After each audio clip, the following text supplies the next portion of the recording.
Hello students, welcome to जीवन classes.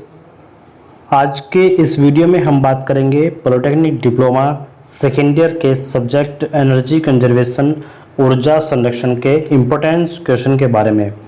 Fourth semester में यह सब्जेक्ट होता है और एनर्जी कंजर्वेशन के सभी इम्पोर्टेंट क्वेश्चंस विद सॉल्यूशन यहाँ पर आपको बताए जाएंगे। जो स्टूडेंट्स ये क्वेश्चंस अगर कंप्लीट करके चला जाए वह पेपर में अच्छे मार्क्स ला सकता है। तो स्टूडेंट्स वीडियो को पूरा देखिएगा और वीडियो को एक बार देखने के बाद दोबारा से रिपीट करिएगा, जिससे कि आपको दोबारा से पक्का क्वेश्चन याद हो जाए। ठीक है, एक बार में कंप्लीटली याद नहीं होते, एक बार में 60 से 70% अगर आपके याद होगा तो जब आप दोबारा से रिपीट करोगे तो उसमें आपको दोबारा से रिपीट करने पर इतना फ़ायदा होगा कि आपको 100% याद हो जाएगा। तो चलिए शुरू करते हैं एनर्जी कंजर्वेशन के सभी इंपॉर्टेंट क्वेश्चन जो आपके एग्जाम में आने वाले हैं। देखिएगा, पहला क्वेश्चन आपके सामने है, ऊर्जा का वर्गीकरण कीजिए तथा नवीकरणीय और गैर नवीकरणीय ऊर्जा को समझाइए। नवीकरणीय बोल सकता है या फिर नवीनीकरणीय बोल सकता है, दोनों एक ही टर्म है। तो ऊर्जा का वर्गीकरण कीजिए तथा नवीनीकरण और गैर नवीनीकरण ऊर्जा को समझाइए। तो आइए इसको सॉल्व करते हैं। ऊर्जा के 3 पार्ट यहाँ पर हमने किए हैं। पहला है प्राथमिक द्वितीयक ऊर्जा, दूसरा है वाणिज्यिक व अवाणिज्यिक ऊर्जा और तीसरा है नवीनीकरणीय व अनवीनीकरणीय ऊर्जा। तो हमको बताना है नवीकरणीय और गैर नवीकरणीय ऊर्जा या फिर अनवीकरणीय ऊर्जा को। तो हम ये वाला पार्ट लेकर के चलेंगे। तो इसको लेकर के चलेंगे। सबसे पहले है नवीकरणीय ऊर्जा। ऊर्जा का वर्गीकरण करने को कहा था तो ये हो गया, और नवीनीकरण और नवीकरणीय गैर नवीकरणीय को बताने को कहा था तो हम ये बताएंगे। देखिए, नवीकरणीय ऊर्जा कौन सी होती है, इसे कैसे एक्सप्लेन करेंगे। देखिए, यह वह ऊर्जा होती है जो अक्षय ऊर्जा स्रोतों से प्राप्त होती है और जिसे समय के साथ समाप्त नहीं किया जा सकता, जैसे पवन ऊर्जा, सोलर ऊर्जा, भूतापीय ऊर्जा, ज्वारीय ऊर्जा, जल ऊर्जा आदि। ये ऊर्जा ऐसी ऊर्जा हैं जिनको समाप्त नहीं किया जा सकता। नवीनीकरणीय ऊर्जा की मुख्य बात यह भी होती है कि इसका दोहन बिना किसी हानिकारक प्रदूषण के किया जा सकता है। दोहन मतलब इसको दोबारा से प्रयोग में ला सकते हैं और यह ऊर्जा वायुमंडल को कोई नुकसान नहीं पहुंचाती है। इस प्रकार की ऊर्जा को बार बार प्रयोग में लाया जा सकता है, तो यह कहलाती है नवीकरणीय ऊर्जा। बात करते हैं गैर नवीकरणीय या फिर अनवीकरणीय ऊर्जा की। तो गैर नवीकरणीय ऊर्जा एक पारंपरिक ऊर्जा है जिसको उपयोग बार बार नहीं किया जा सकता और इस प्रकार की ऊर्जा को बनाने में कई वर्षों का समय भी लग जाता है। यह ऊर्जा समय के साथ समाप्त हो जाती है तथा यह वायुमंडल को कई प्रकार की विषैली गैसों द्वारा नुकसान भी पहुंचाती है। अब देखिए, हम बात करते हैं ऊर्जा के नवीकरणीय स्रोत तथा ऊर्जा के गैर नवीकरणीय स्रोत में अंतर क्या क्या है। तो पहला है नवीकरणीय स्रोत, दूसरा है गैर नवीकरणीय स्रोत। तो देखिए, नवीकरणीय स्रोत में क्या है कि ये लगातार प्राप्त किए जा सकते हैं, ये कभी समाप्त नहीं होते, अर्थात यह पुनः विकसित हो जाते हैं और इन्हें अपरंपरागत ऊर्जा स्रोत कहते हैं और ये प्रदूषण पैदा नहीं करते। अब बात करते हैं ऊर्जा की गैर नवीकरणीय स्रोत की। तो ये लगातार प्राप्त नहीं किए जा सकते और ये कुछ समय बाद समाप्त भी हो जाते हैं और यह पुनः विकसित नहीं हो सकते हैं। ये परंपरागत स्रोत कहे जाते हैं और इनसे प्रदूषण भी पैदा होता है। तो दोस्तों, ये थे गैर नवीकरणीय और नवीकरणीय ऊर्जा स्रोत और इनमें अंतर। अब बात करते हैं नेक्स्ट, आपके सामने क्वेश्चन है, भूमंडलीय ऊष्मीकरण या फिर कह सकते हैं कि ग्लोबल वार्मिंग को समझाइए। देखिए, भूमंडलीय ऊष्मीकरण को बोल दो या फिर ग्लोबल वार्मिंग क्या है, इसको आप बोल दीजिएगा तो ये आपको बताना है। तो देखिए, ग्लोबल वार्मिंग क्या है जिसको बोल रहे हैं भूमंडलीय ऊष्मीकरण। तो देखिए, भूमंडलीय ऊष्मीकरण का अर्थ पृथ्वी की निकटस्थ सतह है जो वायु और महासागर के औसत तापमान में 20वीं शताब्दी से हो रही वृद्धि और उसकी अनुमानित निरंतरता है।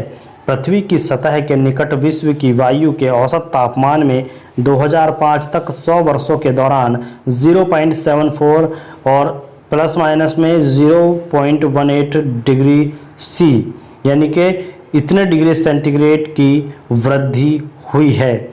जलवायु परिवर्तन पर बैठे अंतर सरकार जो हम बोलते हैं इंटर गवर्नमेंटल पैनल ने निष्कर्ष निकाला है कि 20वीं शताब्दी के मध्य से संसार के औसत तापमान में जो वृद्धि हुई है उसका मुख्य कारण मनुष्य द्वारा निर्मित ग्रीन हाउस गैसें हैं।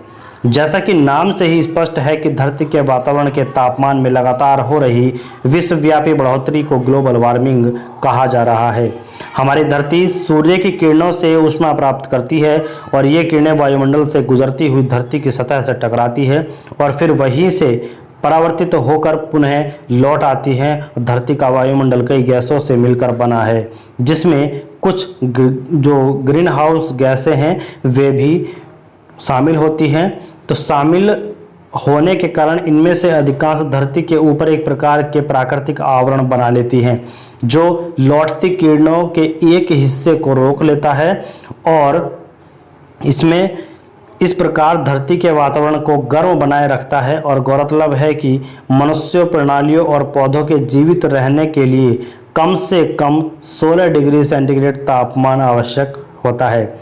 वैज्ञानिकों का मानना है कि ग्रीन हाउस गैसों में बढ़ोतरी होने पर यह आवरण और भी सघन और मोटा हो जाता है। ऐसे में यह आवरण सूर्य की अधिक किरणों को रोकने लगता है और फिर यहाँ से यानी कि यहीं से ग्लोबल वार्मिंग की दुष्प्रभाव शुरू हो जाता है, ग्लोबल वार्मिंग शुरू हो जाती है। IPCC द्वारा दिए गए जलवायु परिवर्तन के मॉडल इंगित करते हैं कि धरातल का जो औसत ग्लोबल तापमान है वो 21वीं शताब्दी के दौरान और अधिक बढ़ गया है। तो दोस्तों ये है ग्लोबल वार्मिंग। इस ग्लोबल वार्मिंग के बारे में आप अपने से बहुत कुछ लिख सकते हैं, आप अपने से बहुत ज़्यादा इसमें विस्तार कर सकते हैं। तो देखिएगा आपके समझ में आना चाहिए, आप अपने भाषा में इसको लिख करके आएंगे। तो चलिए नेक्स्ट क्वेश्चन आपके सामने है। सबसे इम्पोर्टेंट, ऊर्जा संरक्षण के सिद्धांत को समझाइए। ऊर्जा संरक्षण के सिद्धांत को समझाइए क्वेश्चन है। तो देखिए ऊर्जा संरक्षण का सिद्धांत क्या है। ऊर्जा संरक्षण का सिद्धांत, प्रिंसिपल ऑफ एनर्जी कंजर्वेशन। देखिए ऊर्जा का अर्थ होता है गुणवत्ता और निर्गत मात्रा को प्रभावित किए बिना ऊर्जा की खपत को घटाने से है। ऊर्जा संरक्षण विद्युत का दक्षतापूर्ण उपयोग करने का आग्रह करता है जिससे उत्पादन की लागत को घटाया जा सकता है। और उद्योगों में ऊर्जा संरक्षण योजना को क्रियान्वित करने के लिए दो सामान्य सिद्धांत हैं। कौन कौन से? पहला है अधिकतम ऊर्जा दक्षता, मैक्सिमम एनर्जी इफिशिएंसी। देखिए निवेशित ऊर्जा का केवल कुछ भाग ही उपयोगी कार्य में परिवर्तित होता है। जब प्रदान की गई ऊर्जा के अधिकतम भाग का उपयोग कार्य को करने में होता है तब ऐसे उपकरण या प्रक्रिया को अधिकतम दक्षता वाला उपकरण या फिर प्रक्रिया कहते हैं। देखिए ऊर्जा के स्थानांतरण यानी कि ट्रांसफर और संचरण में जो भी हानि होती है तो ऊर्जा हानियां विद्युत, यांत्रिक, ऊष्मा, रासायनिक आदि के रूप में होती है। अधिकतम प्रक्रियाओं जैसे उत्पादन करने वाले प्रतिष्ठानों में ऊर्जा का कुछ भाग बाहर जाने वाली गैसों और द्रवों के निकास के द्वारा विसर्जित होता है। तो ऊर्जा का जो विसर्जन है वो निकास की दर और तापमान पर जो है वो निर्भर करता है। अब यदि ऊर्जा हानियां न्यूनतम होती हैं तो प्रणाली की जो दक्षता है उसमें सुधार आता है। और सभी ऊर्जा संरक्षण तकनीकों का उद्देश्य हानियों को घटाना ही होता है। अब बात करते हैं दूसरे सिद्धांत की, यानी कि अधिकतम लागत प्रभावोत्पादकता, यानी कि मैक्सिमम ऑफ कॉस्ट इफिशियंसीनेस, ठीक है, इफेक्टिवनेस। तो यहाँ पर है ऊर्जा संरक्षण उपायों को क्रियाशील करने के लिए अतिरिक्त निवेश की आवश्यकता होती है। जैसे ही ऊर्जा संरक्षण का स्तर बढ़ता है वैसे ही अतिरिक्त निवेश और बढ़ जाता है और ईंधन फ्यूल की लागत जो है वो घट जाती है। तो दोस्तों ये दो सिद्धांत थे ऊर्जा संरक्षण के, और ऊर्जा संरक्षण का सिद्धांत ये दो ही आपको जो है लिख के आने हैं। नेक्स्ट आपके सामने क्वेश्चन आएगा, जैसे ऊर्जा के वैकल्पिक स्रोत जो हैं उनकी आवश्यकता क्यों है, उस पर प्रकाश डालिए। यानी कि ऊर्जा के वैकल्पिक स्रोतों की आवश्यकता पर प्रकाश डालना है, उसके बारे में बताना है, वर्णन करना है। तो देखिए ऊर्जा के वैकल्पिक स्रोत की आवश्यकता, need of alternative source of energy. देखिए ऊर्जा के वैकल्पिक स्रोतों की आवश्यकता क्यों पड़ रही है, यह एक बहुत बड़ा सवाल है।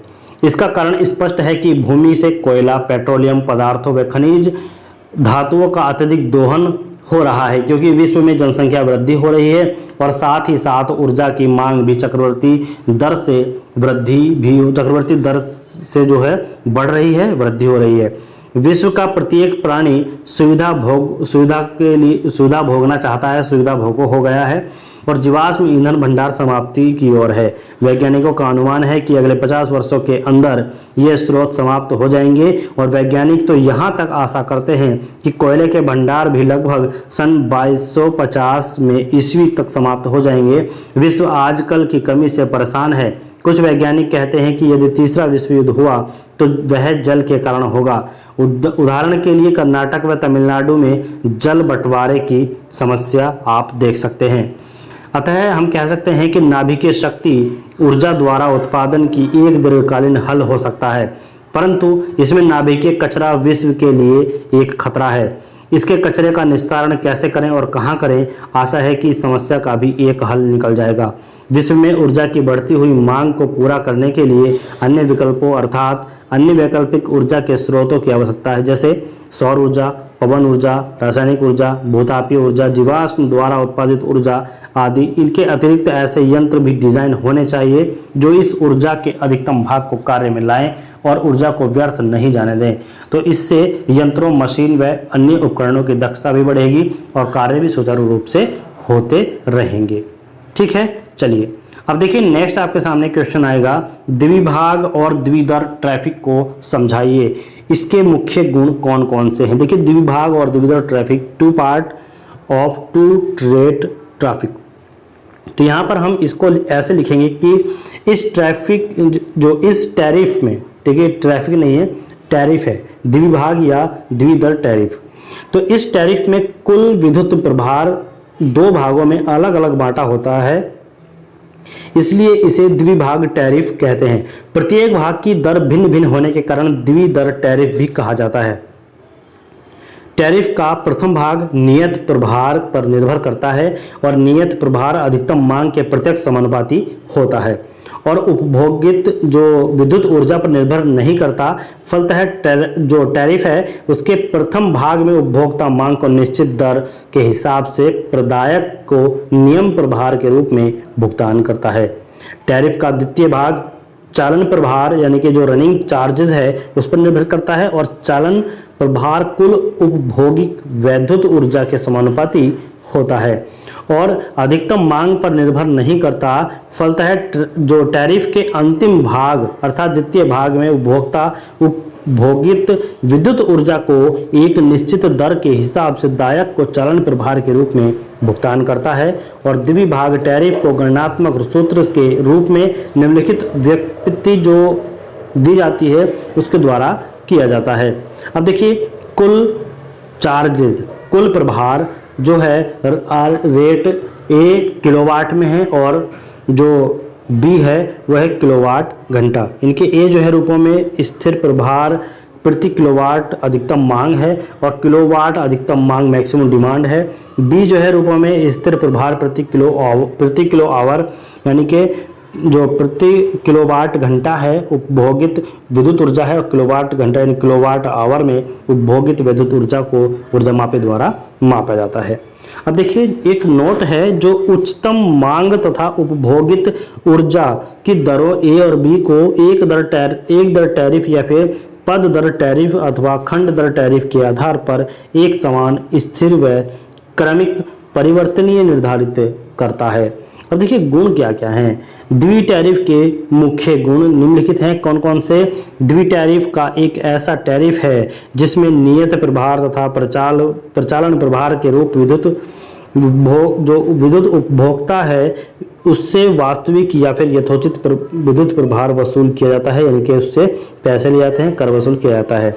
नेक्स्ट आपके सामने क्वेश्चन है, काफ़ी ज़्यादा इंपॉर्टेंट है कि वायु संपीड़क क्या होता है और इसको समझाना है। संपीड़ित वायु के प्रयोग क्या क्या हैं उनको भी लिखना है। देखिए वायु संपीड़क एयर कंप्रेसर, यह संपीड़क का प्रमुख कार्य किसी तरल या फिर गैस वायु की निश्चित मात्रा को, देखिए संपीड़क करके क्या करता है, वांछित दाब का आपूर्ति करना है।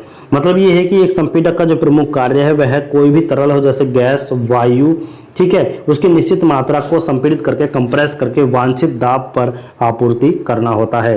संपीड़ित वायु के प्रयोग हम देखते हैं कौन कौन से हैं। पहला है छोटे इंजनों विशेषकर पोर्टेबल इंजनों को ऊर्जा शक्ति प्रदान करने के लिए, फैक्ट्री में मशीन औजारों को चलाने के लिए, सड़क निर्माण कार्यों में ड्रिल मशीन तथा हैरो को चलाने के लिए, खनन क्रियाओं के लिए, बस, ट्रक, ट्रेन आदि में ब्रेक लगाने के लिए, पानी के पंप चलाने और स्प्रे पेंटिंग करने के लिए, डीजल इंजन चलाने के लिए। दूसरा है ब्लास्ट भट्टी तथा स्टील संयंत्र के बेसिमर कन्वर्टर में धातुओं को गलाने के लिए, ठीक है। तीसरा है जटिल प्रभार को ढलाइयों को साफ करने के लिए, वायुयान में गैस टरबाइनों को चलाने के लिए और बड़े अंतर्दहन इंजनों में समर्थन एवं सुपर चार्जिंग के लिए यह उपयोग होता है संपीड़ित वायु का। क्लियर। चलिए नेक्स्ट है रेक्यूपरेटर तथा पुनर्योजन में अंतर बताइए। रेक्यूपरेटर तथा पुनर्योजन में अंतर क्या क्या है। तो पहला हो गया हमारे पास कॉलम रेक्यूपरेटर और दूसरा कॉलम है पुनर्योजन, ठीक है। अब देखिए रेक्यूपरेटर में क्या है, यह बहुत छोटी से लेकर मध्यम भट्टी में उपयोग होता है और यह बहुत बड़ी विशालकाय भट्टी में उपयोग होता है। रेक्यूपरेटर की दीवारें पतली होती हैं क्योंकि तुरंत ऊष्मा स्थानांतरण की आवश्यकता होती है और इसकी पूर्व तापमान की सीमा 400 डिग्री होती है। लेकिन पुनर्योजन में अत्यधिक भारी भरकम ईंटों की दीवारें होती हैं जो 900 डिग्री सेंटीग्रेड पर कार्य करती है। रेक्यूपरेटर सस्ता है और इसकी प्राथमिक संस्थापन लागत कम है, जबकि पुनर्योजन महंगा है और इसकी प्राथमिक संस्थापन लागत क्या है, अधिक है। अब देखिए रेक्यूपरेटर में इसमें पूर्व तापमान का तापमान स्थिर रहता है और इसमें क्या होता है, पूर्व तापमान का तापमान जो उतार चढ़ाव वाला रहता है। इसमें बहुत कम ध्यान देने की आवश्यकता होती है लेकिन इसमें ध्यान देने की छूट या फिर उन्मुक्तता है। इसमें कम सिविल कार्य का आवश्यकता होती है, कम सिविल कार्य की आवश्यकता होती है लेकिन इसमें अधिक सिविल कार्य की आवश्यकता होती है। इसे कम आकार और कम जगह की ज़रूरत है लेकिन इसे बड़ा आकार चाहिए और अधिक जगह भी इसके ज़रूरत का एक हिस्सा है, ठीक है। तो ये थे हमारे रेक्यूपरेटर और पुनर्योजन में अंतर। अब बात करते हैं ग्रीन हाउस प्रभाव क्या है और ओजोन परत क्षय क्या है। इन पर टिप्पणी लिखनी है, वेरी वेरी मोस्ट इंपॉर्टेंट है।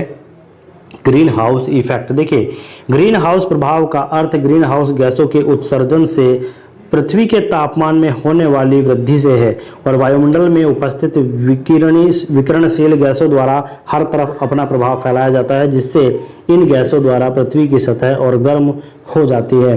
विकिरण की तेजी ग्रीन हाउस गैसों के वायुमंडल में उपस्थित और तापमान में तेजी द्वारा निर्धारित होती है। इनमें से मुख्य green house gas carbon dioxide, जलवाष्प, ओजोन, नाइट्रस ऑक्साइड और मीथेन, ये ग्रीन हाउस इफेक्ट करती हैं। अब देखिए ओजोन परत क्षय, डिप्लेशन ऑफ ओजोन लेयर। देखिए यहाँ पर हम किस तरीके से इसको समझा सकते हैं। देखिए ओजोन की परत हानिकारक पराबैंगनी किरणों को पृथ्वी के वायुमंडल में प्रवेश करने से रोकती हैं। वर्षों से ओजोन परत के क्षय होने के कारण ओजोन परत में कई छेद हो गए हैं।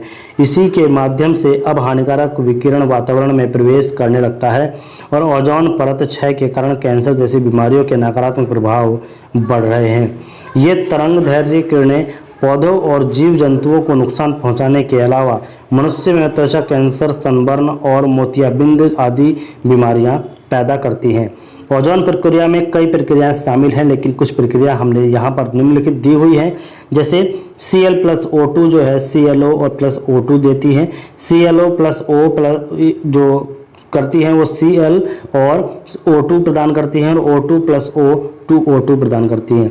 शुद्ध प्रभाव क्या है, ओजोन परत को क्षय करने के लिए क्लोरोफ्लोरोकार्बन उत्तरदायी है। सबसे बड़ा क्लोरोफ्लोरोकार्बन ही इसका नुकसानदायक गैस है, ठीक है। चलिए नेक्स्ट है इंडस्ट्री में निम्न शक्ति गुणांक से क्या कारण है, ठीक है। इंडस्ट्री में निम्न शक्ति गुणांक का कारण क्या है, इसको आपको बताना। देखिए प्रयोगों में न्यून शक्ति गुणांक जो है वह कैसे, उद्योग में न्यून शक्ति गुणांक होने में निम्नलिखित कारण हो सकते हैं, कौन कौन से। पहला है, प्राय उद्योगों में प्रेरण मोटरों का प्रयोग किया जाता है और ये प्रकरण मोटरों पश्चगामी शक्ति पर कार्य करती हैं। उपकेंद्रों पर प्रयोग होने वाले ट्रांसफार्मर चुंबकन और धारा ग्रहण करते हैं, जिससे कुल धारा वोल्टता के पश्चगामी होती है। यह गुणांक भी पश्चगामी हो जाते हैं, चूंकि चुंबकन धारा वोल्टता से 90 डिग्री पश्चगामी तथा अधिक होती है, अतः ट्रांसफार्मर का शक्ति गुणांक अति न्यून हो जाता है। औद्योगिक विद्युत भट्टियां न्यून शक्ति गुणांक पर ही कार्य करती हैं।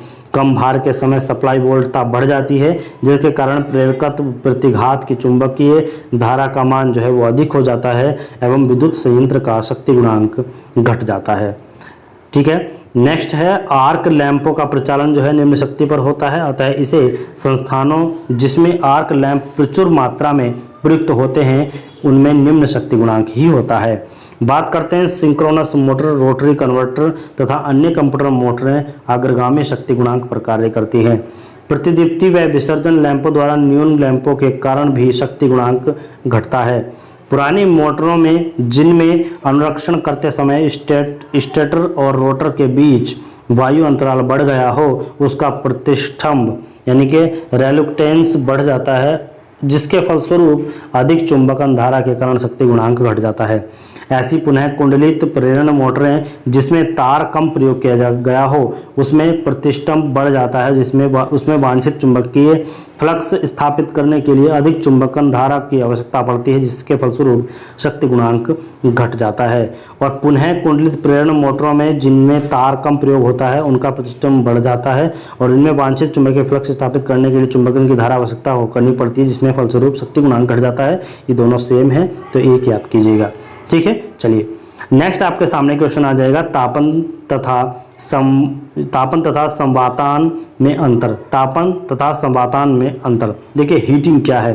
तापन प्रणाली के अंतर्गत केंद्रीय यानी कि सेंट्रल और स्थानीय यानी कि लोकल तापन विधियां आती हैं। ठंडे वातावरण वाले देशों में भवन को गर्म करने के लिए केंद्रीय तापन प्रणाली का उपयोग करते हैं। इसके लिए बॉयलर पानी को गर्म करने हेतु भट्टियां या फिर तापीय पंप को भवन में स्थित केंद्रीय स्थान में स्थापित करते हैं और इस प्रणाली में वाहिनियों और नलियों जो नलिकाएं होती हैं उनका प्रयोग द्रव को गर्म करने और उष्मा के रेडिएटर के माध्यम से वायु में स्थानांतरित करने के लिए होता है। वायु क्लीनर के द्वारा बलशाली वायु को छान यानी कि फिल्टर करके क्या करा जाता है कि विद्युत और प्रतिरोध का प्रयोग कर तापन को प्राप्त कर सकते हैं और इस क्रिया में तंतु में से विद्युत ऊर्जा गुजारते हैं। केंद्रीय तापन पत्ती की खोज का श्रेय प्राचीन रोम को जाता है। उन्होंने जनता बाथरूमों और निजी मकानों की दीवारों एवं फर्श में वायु वाहिनियों की प्रणाली को स्थापित किया था। ये वाहिनियाँ केंद्र में तापित स्रोत हैं उससे गर्म हवाओं को ले जाती थी। ठीक है। अब देखिए नेक्स्ट है हमारे पास संवातन, जो है जिसे बोलते हैं वेंटिलेशन। अब बात करते हैं यहाँ पर, इस प्रक्रिया में प्राकृतिक या फिर यांत्रिक विधि द्वारा वायुमंडल से वायु को लिया व छोड़ा जाता है और यहाँ वायु का प्रतिस्थापन नमी, गंध, उष्मा, धूल और वायु में स्थित बैक्टीरिया को निष्कासित करने से होता है। इसके अंतर्गत वायु की अदला बदली बाहर की तरफ होती है, अर्थात भवन की वायु का संचरण यानी कि सर्कुलेशन होता है और बाहरी वायु कुछ तापमान अवश्य होता है बाहरी वायु में, जिससे भवन की अंदरूनी वायु की गुणवत्ता स्थिर बनी रहती है और संवातन अतिरिक्त नमी, असहनीय नमी और गंध गैस आदि का निष्कासन कर तथा बाहरी वायु को अंदर खींचकर वातावरण को शुद्ध बनाता है। क्लियर। चलिए अब देखिए नेक्स्ट है, फ्लोरेसेंट ट्यूब में चॉक क्या होता है, चॉक का क्या महत्व है। देखिए फ्लोरेसेंट ट्यूब, उसमें चॉक का क्या महत्व होता है। तो चॉक पहले हम जान लेते हैं चॉक क्या है। देखिए यह सुचालक धातु के तार से निर्मित कुंडलाकार आकृति की एक उच्च प्रतिघात कुंडली हाई रेजिस्टेंस कॉइल है, जिसमें प्रत्यावर्ती धारा प्रवाहित होने पर उच्च स्वप्रेरण यानी कि हाई सेल्फ इंडक्शन उत्पन्न होता है और चॉक कॉइल कहलाता है। यह दो प्रकार के होते हैं, एक तो वायु क्रोड प्रारूपी चॉक कॉइल, दूसरा होता है लोह क्रोड प्रारूपी चॉक कॉइल। देखिए ट्यूब सर्किट में लोहे के क्रोड वाला चॉक कॉइल लगाया जाता है, प्रयोग किया जाता है। यह विद्युतरोधक युक्त इनेमल ताम्र के सिलिकॉन इस्पात के परतदार क्रोड पर लपेटकर बनाया जाता है और ट्यूब के साथ श्रेणीक्रम में संयोजन करते हैं। इसके मुख्य कार्य निम्नलिखित हैं। कौन कौन से? पहला है ट्यूब तंतुओं का पूर्व तापन यानी कि प्री हीटिंग करना, आरंभ में क्षणिक उच्च विभवांतर उत्पन्न करना और ट्यूब के कार्यकाल में परिपथ की धारा पर नियंत्रण रखना, ट्यूब को न्यून कार्यकारी वोल्टता प्रदान करना। प्रदायी वोल्टता के चालू होने पर आरंभ में स्टार्टर की सहायता से चौक ट्यूब के अंदर तंतुओं पर क्षणिक उच्च विभवांतर उत्पन्न करता है और इसके कारण ट्यूब के अंदर दोनों तंतुओं के मध्य आर्क उत्पन्न होता है और ट्यूब संचालित होकर प्रकाशित हो जाता है। इसके बाद ट्यूब को कार्यरत रखने के लिए ट्यूब के आर पार 120 वोल्ट के लगभग विभवांतर को आवश्यकता होती है, जबकि संपूर्ण वोल्टता 240 होती है। क्लियर है? नेक्स्ट आपके सामने है बॉयलर के मुख्य लक्षण कौन कौन से होते हैं। बॉयलर के मुख्य लक्षण यानी कि कैरेक्टरिस्टिक कौन कौन से होते हैं, इसको आपको बताना है। तो देखिएगा यहाँ पर एक अच्छे बॉयलर के लक्षण निम्नलिखित हैं जो हम आपको बता रहे हैं। पहला है बॉयलर को कम भार तथा कम स्थान वाला होना चाहिए। बॉयलर को ऐसा होना चाहिए कि उसे शीघ्र स्टार्ट किया जा सके। बॉयलर में बदलते भारों तथा दक्षतापूर्ण कार्य करने की क्षमता होनी चाहिए। बॉयलर की रचना ऐसी होनी चाहिए जिससे उसका रखरखाव सुगमता से हो सके यानी कि आसानी से हो सके।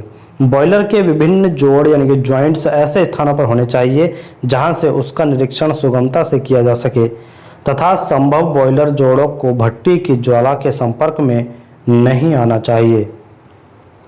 बॉयलर को ऐसा होना चाहिए कि कम ईंधन खर्च करके अधिक माप उपजाई जा सके और बॉयलर को जल नलियों को खोल आदि में कीचड़ पपड़ी आदि का जमाव नहीं होना चाहिए, जो भी जल नलियों के खोल हैं। ठीक है। बॉयलर की फ्लू नलियों के अंदर धूल तथा धुएं का जमाव नहीं होना चाहिए। बॉयलर की प्रारंभिक लागत इनिशियल कॉस्ट अधिक होनी चाहिए और बॉयलर का परिचालन सुगम होना चाहिए। इन बातों का आप ध्यान रखें। अब देखिए, उपरोक्त सभी जो बॉयलर के लक्षण हैं वह आदर्श स्थिति को दर्शाते हैं। व्यवहारिक रूप में इन सभी लक्षणों का किसी एक बॉयलर में समावेश करना संभव नहीं है, परंतु यह प्रयास रहना चाहिए कि बॉयलर के लक्षण आदर्श स्थिति के समीप हों, यानी कि लगभग तभी ये बॉयलर सही तरीके से आदर्श बॉयलर कहलाएगा। क्लियर? चलिए अब देखिए, नेक्स्ट है भवन बनाने के अधिक ऊर्जा कुशल तरीके कौन कौन से हैं बताइएगा। देखिए, भवन बनाने के अधिक ऊर्जा कुशल तरीके आइए देखते हैं। समग्र भवन डिजाइन में ऊर्जा कुशल भूनिर्माण को शक्ति यानी कि शामिल करना है। समग्र भवन डिजाइन में ऊर्जा कुशल भूनिर्माण को शामिल करना है। उदाहरण के लिए हम देख सकते हैं छायादार भूनिर्माण गर्मियों के दौरान एक इमारत को सीधे धूप से बचाता है और सर्दियों के दौरान अधिक धूप को खिड़कियों के माध्यम से पहुंचने देता है। इसके अतिरिक्त एक इमारत के दक्षिण और पश्चिम तरफ पेड़ लगाने से इमारत को ठंडा रखना आवश्यक है, ठंडा रखा भी जा सकता है, क्योंकि यह सर्दियों के दौरान इमारत पर सीधे गिरने से सूरज की रोशनी को रोकता है। इसके बाद जब पेड़ अपनी पत्तियों को खो देता है तो पेड़ इमारत पर अपनी धूप पहुंचने की अनुमति देता है। अब देखिए, अधिभोगी सेंसर, CO2 सेंसर और अन्य वायु गुणवत्ता अलार्म के साथ सिस्टम नियंत्रण रणनीतियों का अनुकूलन करता है। न केवल सजावट के लिए बल्कि ऊर्जा की बचत के लिए भी विंडो उपचार या फिर कवरिंग चुनें। उदाहरण के लिए देख सकते हैं कि ट्रिपल लेयर सेलुलर शेड्स आपके उपयोगिता बिल को काफ़ी कम कर देता है और भवन के इंटीरियर को अधिक आरामदायक बना सकते हैं। इससे निष्कर्ष यह निकलता है कि भवन निर्माण ऊर्जा को प्रभावी बनाने की अग्रिम लागत अधिक लग सकती है। भवन मालिकों ने जल्द ही कम उपयोगिता और रखरखाव खर्चों के माध्यम से अतिरिक्त लागत को पुनः प्राप्त कर लिया है और इसके अलावा एक इमारत के ऊर्जा कुशल सुविधाओं को शामिल करना इसे और अधिक मूल्यवान बनाता है। और वास्तव में मैकग्रा हिल कंस्ट्रक्शन सर्वे ने बताया कि जो नए गैर ग्रीन बिल्डिंग प्रोजेक्ट की तुलना में नए ग्रीन भवन के मान 7% अधिक थे, वो गैर ग्रीन रेट्रोफिट इमारतों की तुलना में ग्रीन रेट्रोफिट बिल्डिंग वैल्यू 5% श्रमिक थी। ठीक है, आज की ऊर्जा कुशल प्रौद्योगिकी व्यापक है और इसे नए निर्माण द्वारा रिमॉडल परियोजनाओं के सभी आकारों और मूल्य श्रेणियों में शामिल किया जा सकता है। दोस्तों, इस तरीके से आप जो है इसको लिख सकते हैं।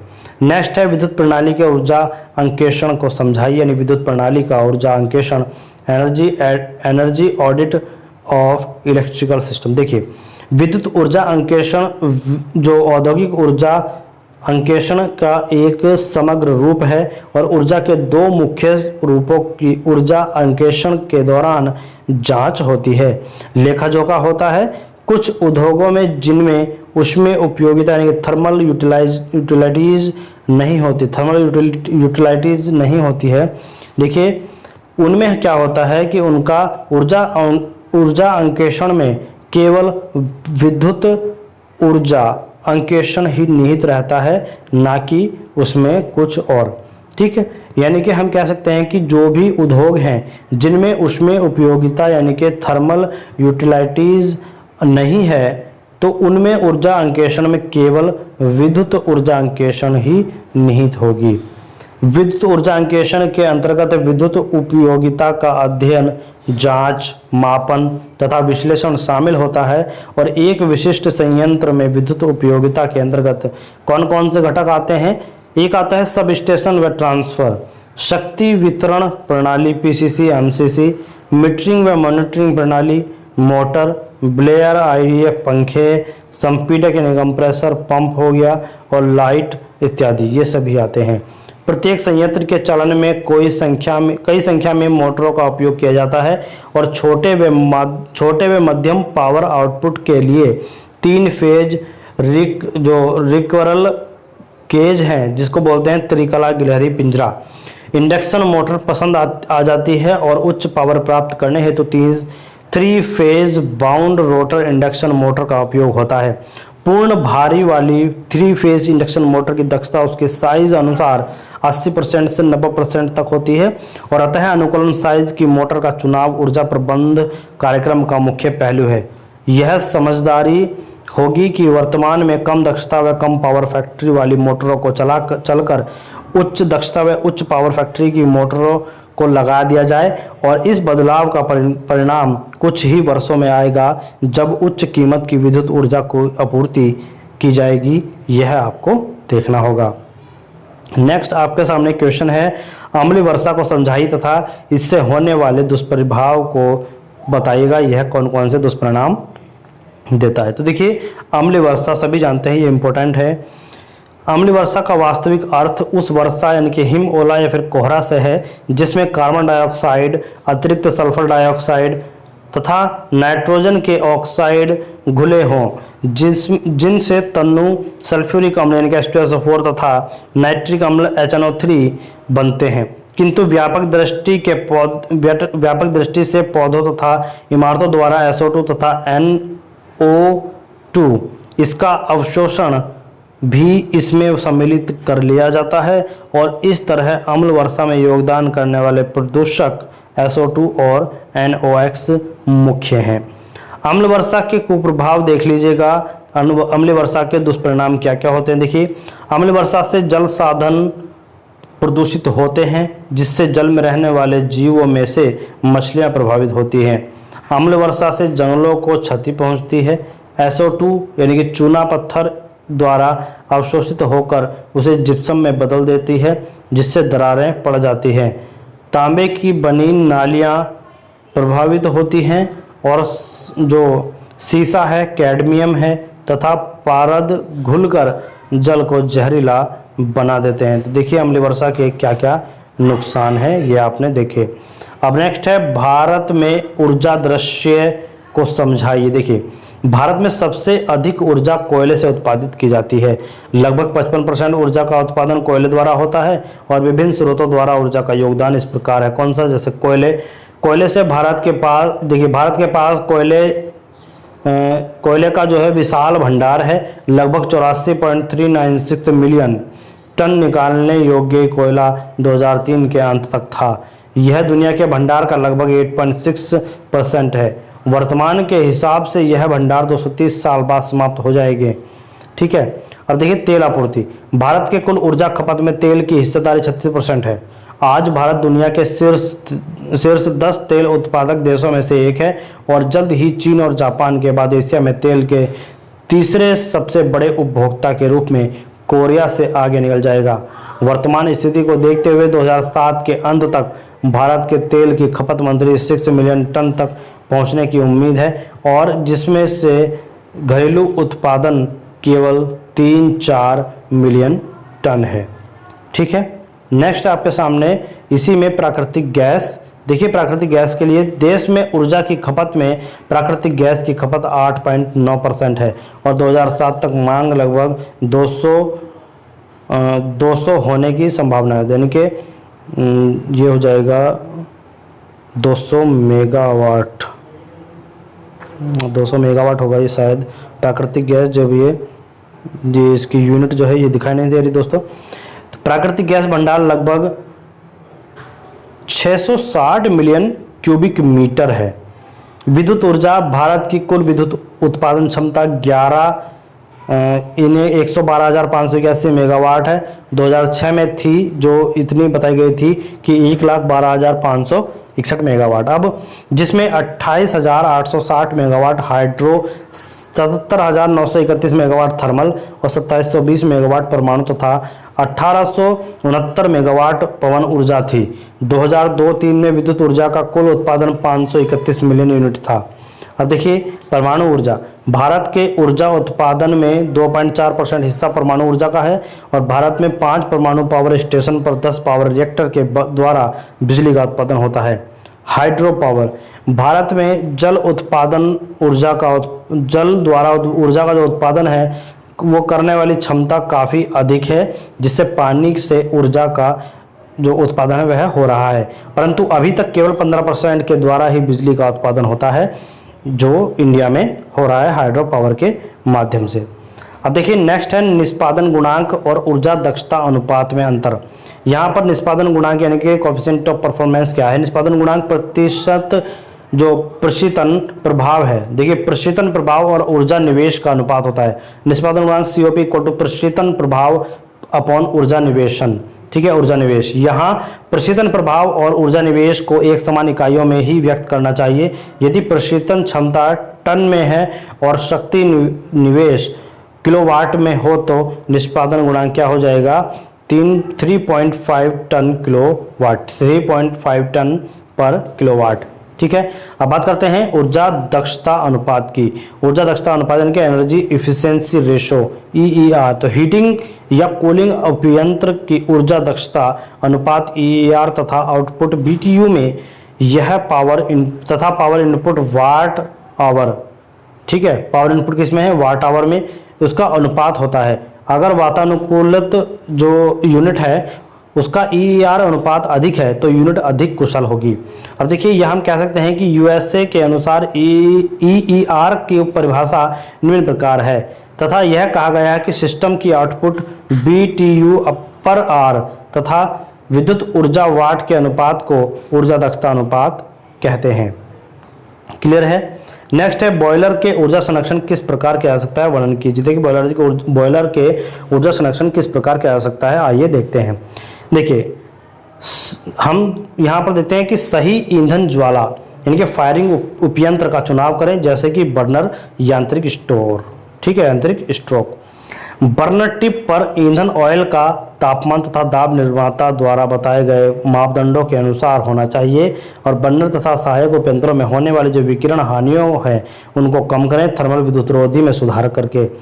भरण जल को बॉयलर तक पहुंचाने की प्रक्रिया में उतार चढ़ाव कम हो तथा भरण जल को पहले गर्म करें। बॉयलर के अंदर उपयोग होने वाले पावर तथा भाप की जांच करें ताकि रिलीफ वाल्व अन्य फिटिंग की जो फिटिंग से निकलने वाली जो भाप है उसको कम किया जा सके। ईंधन खपत, भाप उत्पादन तथा संचरण के लिए मीटर होने वाली यानी कि मीटर होना चाहिए जिससे हम नाप सकें तथा इसका रखरखाव सही होना चाहिए। फ्लू गैसों का निरीक्षण करें और कार्बन डाइऑक्साइड व ऑक्सीजन के प्रतिशत को कम करें। कोल ज्वालन में प्राथमिक वायु का दाब सही होना चाहिए तथा कोयले की मोटाई तथा समान कोयले की मोटाई जो है वो एक समान होनी चाहिए जब उसमें हम डालते हैं। ठीक है। भरण जल को गर्म करने के लिए अपशिष्ट ऊष्मा पुनः प्राप्ति का उपयोग करना चाहिए तथा रेक्यूपरेटर व मितिपियोजिन यानी कि इकोनोमाइजर के द्वारा दहन वायु का उपयोग करना चाहिए। प्रक्रिया ऑपरेशन की समय सारणी बनाएं तथा बॉयलर पर एक समान लोड रखें। अत्यधिक उतार चढ़ाव से बचें और वायु रिसाव से बचें तथा अधिक गैस से बचा जा सके। ऊष्मा हस्तांतरण सतह को साफ करें ताकि उस पर कालिख जमा न हो सके। क्लियर। नेक्स्ट आपके सामने है, देखिए अपकेंद्री संपीड़क की क्रियाविधि को समझाइए। अपकेंद्री संपीड़क होता क्या है? अपकेंद्री संपीड़क की जो रचना है उसमें एक घूर्णी रोटर या फिर इम्पेलर होता है जिस पर अधिक संख्या में वक्राकार वेंस या फिर ब्लेड बोल सकते हैं सम्मिलित रूप से जुड़े होते हैं। इम्पेलर एक शाफ्ट पर लगा होता है जिसमें विद्युत मोटर को घुमाया जाता है और इम्पेलर और शाफ्ट एक विशेष आकार के वायुरोधी वॉल्यूट केसिंग है उसमें बंद होते हैं। शाफ्ट पर लगा इम्पेलर तीव्र गति से घूमता है और इम्पेलर के घूमने से केसिंग में वायु का जो चूषण है वो आई होता है। ठीक है। अब देखिए यहाँ पर अगर हम देखें तो इम्पेलर की उच्च गति के अपकेंद्री बल उत्पन्न होता है जो वायु को बाहर की ओर फेंकता है और उसके दाब को बढ़ाता है। यह वायु फिर डिफ्यूजर रिंग में प्रवाहित होती है जिसके द्वारा वायु का प्रवाह केसिंग और इम्पेलर के बीच उपलब्ध स्थान होता है। यह स्थान अपसारी यानी कि डाइवर्जिंग होता है जिससे वायु की गतिज ऊर्जा दाब ऊर्जा में बदल जाती है और यह विचारणीय है कि इम्पेलर में वायु का जो प्रवेश है वो अक्षीय दिशा में होता है और ब्लेड से टकराकर त्रिज्या दिशा से बाहर निकलता है। ये देखिएगा, आप इस फिगर को जरूर बना के आएंगे। ये अपकेंद्री संपीड़क का सम्मुख दृश्य है और ये अपकेंद्री संपीड़क का जो ये साइड दृश्य है। तो इन फिगर को आप देख लीजिएगा, ये आप जरूर बना करके आएंगे यदि इक्वेशन आपको मिलता है तो। ठीक है। नेक्स्ट आपके सामने क्वेश्चन होगा, ऊर्जा संरक्षण भवन कोड को समझाइए। ऊर्जा संरक्षण भवन कोड क्या है, आइए इसको भी देखते हैं। देखिए ऊर्जा संरक्षण भवन कोड, याद रखिएगा ऊर्जा संरक्षण भवन कोड ECBC बिजली मंत्रालय भारत सरकार द्वारा मई 2007 में भवन क्षेत्र में ऊर्जा दक्षता को बढ़ावा देने की दिशा में पहला कदम था। ECBC को यह विशेषज्ञ समिति द्वारा विकसित किया गया था जिसे भारत की ऊर्जा दक्षता ब्यूरो BEE के United states agency for international development USAID के समर्थन और मार्गदर्शन द्वारा अन्य हित धारकों यानी कि स्टेक होल्डर्स जैसे कि आर्किटेक्ट, सलाहकार, शैक्षणिक संस्थान, अन्य सरकारी संगठन के द्वारा स्थापित किया गया था। अब देखिए कोड के सफल कार्यान्वयन के लिए एक कार्यवाही प्रक्रिया का विकास जैसे कि कार्यवाही फॉर्म या फिर हम कह सकते हैं कि विकास के लिए क्षेत्र टेस्ट कार्रवाई फॉर्म के अलावा राज्य और शहरी और स्थानीय निकायों के आर्किटेक्ट, डिजाइनरों, बिल्डरों, ठेकेदारों और सरकारी अधिकारियों की क्षमता निर्माण की आवश्यकता होती है। यह उन सामग्रियों और उपकरणों की उपलब्धता पर भी निर्भर करता है जो ECBC में निर्दिष्ट प्रदर्शन विनिर्देशकों को पूरा या फिर पार करते हैं। अब देखिए BEE USAID CO थर्ड की सहायता से ECBC के बारे में जानकारी तथा कार्रवाई करने के नियम व छोटे छोटे प्रोजेक्टों के माध्यम से ECBC के नियम को बताना तथा ट्रेनिंग देना तक की कार्रवाई कर रहा है। ECBC के एक यूजर गाइड का विकास किया है जिसके माध्यम से लोगों को ECBC कोड को लागू करने के बारे में जानकारी दी जा रही है। ECBC के द्वारा ऊर्जा संबंधित जो भी 4 बातें हैं उस पर विशेष ध्यान दिया गया है जैसे बिल्डिंग लिफाफा, लाइटिंग, डिजाइन तथा HVAC।